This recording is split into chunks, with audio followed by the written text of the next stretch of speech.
In this video, I'm going to show you how to send Cash App money to a bank account. So the first thing you want to do is you want to open up Cash App, then you want to go to the top right and select on your profile picture just like so.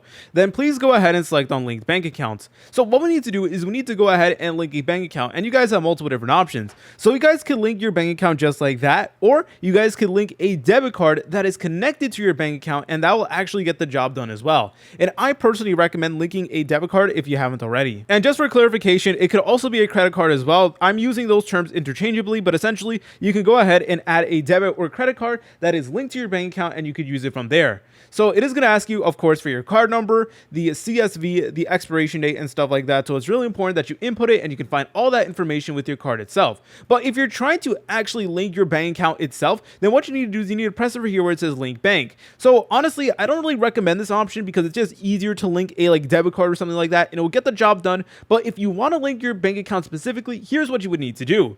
You would need to go ahead and press on continue just like so, and then enter in your mobile phone number. So then you would need to go ahead and scroll down until you find your bank over here, and you would need to go ahead and click on it just like so. For example, let's say we use Citibank right over here. We need to go ahead and press on that, and we basically need to log into our bank account and then authorize Cash App permission to use our bank account. And then from there, we should be good to go. All right, but in order to actually send money, you want to go over here to where it says cash balance and press on this option that does say withdraw. And then you guys can select on how much money you want to withdraw. So this is completely up to you. It could be like $2 or your entire cash balance and stuff like that. And then over here, it is going to let you know the fee as well. So depending on the transaction, you may get some fees. So unfortunately for this one, we will get a fee, and I'll also tell you exactly when it is going to arrive. So let's go ahead and do that really quickly. And then there you go, just like that. If you guys found this video helpful, make sure to leave a like and subscribe. I'll see you in the next tutorial.